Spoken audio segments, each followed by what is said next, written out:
Hello. Bon, je sors de ma salle de sport et je trouve le moment très opportun pour te parler de marcher pieds nus dans la neige. Euh, Comment et pourquoi? Eh bien pourquoi? Parce que déjà ça correspond déjà à l'immersion, à l'exposition au froid. Et le comment? Eh bien tout simplement, comme pour l'exposition au froid, il faut y aller progressivement, tout simplement, le temps que le corps s'habitue. Donc là par exemple, je suis à l'entrée d'un espace enneigé, donc là je suis actuellement pas sur la neige. Mes pieds ont commencé un petit peu à régir parce que le sol il est froid, évidemment, il doit faire moins 2 degrés. Et donc comme pour la douche froide, l'important c'est de pouvoir rentrer dans la neige en acceptant que c'est froid. Voilà. Donc là j'ai les pieds enfin dans la neige. La neige est très froide, tu t'en doutes bien, c'est de l'eau gelée.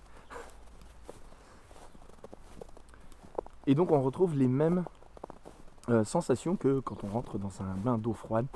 C'est-à-dire les premières secondes sont tout de suite une sorte de rejet de la part du corps qui va tout de suite réagir pour dire ouais il fait froid, vite on va réchauffer les orteils. Comme ça ne se réchauffe pas évidemment parce que la neige est vraiment très très froide, et ben voilà, les orteils commencent un peu aussi à brûler tout simplement.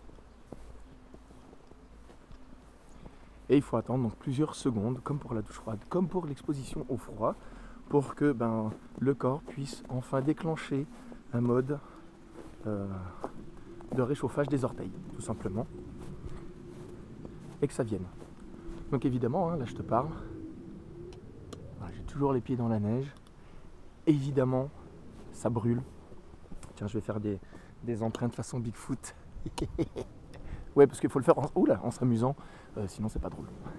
Là je note, là, avec la bonne sensation des pieds, on sent qu'il y a une fine couche gelée sur la neige et qu'en dessous il y a le petit coton qu'on connaît bien, une sorte de poudreuse en dessous. Donc ça fait quand même une sensation agréable sous le pied, en dépit bien évidemment du côté gelé. Voilà, là je vais me mettre au soleil et je vais essayer de te montrer mes orteils de plus près.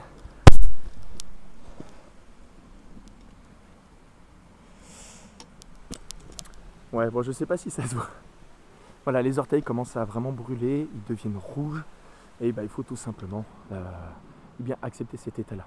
Évidemment, je ne te conseille pas de le faire tout de suite, comme ça, de but en blanc, rentrer dans la neige. C'est comme pour la douche froide, vas-y progressivement, parce que donc l'exposition au froid, le fait que le corps se réchauffe, c'est comme pour le sport, il faut y aller vraiment progressivement, le temps que le corps s'adapte. Voilà. Donc moi, évidemment, ça fait 2 ans que je marche pieds nus.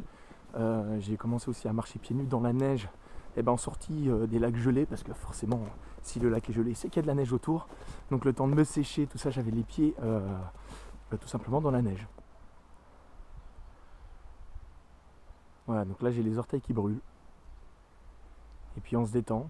Là j'ai vraiment mon corps qui me demande de sortir de là, parce que c'est pas agréable tout simplement.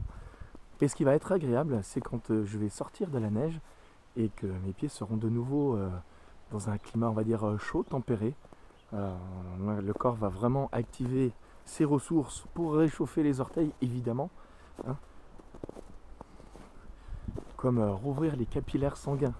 Hein, ça, je l'avais déjà expliqué. L'exposition au froid, tes capillaires vont se rétracter pour que le sang revienne aux organes vitaux. Et donc là, par exemple, le danger avec les orteils notamment, c'est que s'ils sont privés de sang, ils sont plus oxygénés.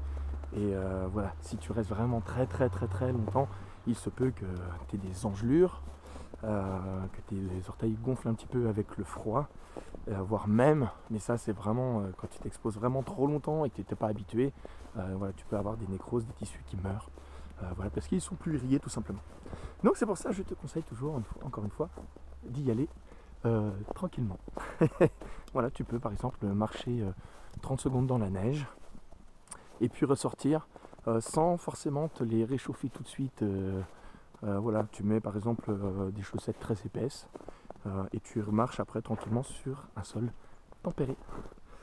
Voilà, j'espère que mon expérience te plaît et que toi aussi tu voudrais essayer effectivement aussi de marcher pieds nus dans la neige. En tout cas, je te recommande ne serait-ce que de démarrer l'exposition au froid avec la douche froide plutôt que de ramper directement tes pieds dans la neige. C'est beaucoup plus facile et d'un point de vue santé beaucoup plus pertinent. Voilà, si tu n'as pas commencé, J'ai rédigé un guide de l'exposition au froid, de la douche froide, pour débuter la douche froide.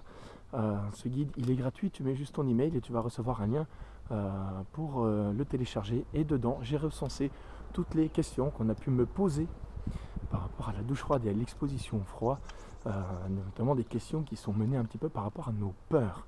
Voilà, donc j'ai recensé ces questions et je t'invite à lire. Si ça peut te décomplexer, t'enlever certaines peurs et débuter la douche froide, parce que, je le rappelle, il y a tellement de bienfaits à cette exposition au froid, que ce soit mental que physiologique. Voilà, sur ce, garde l'esprit ouvert, prends soin de toi et puis à bientôt. Ciao ciao.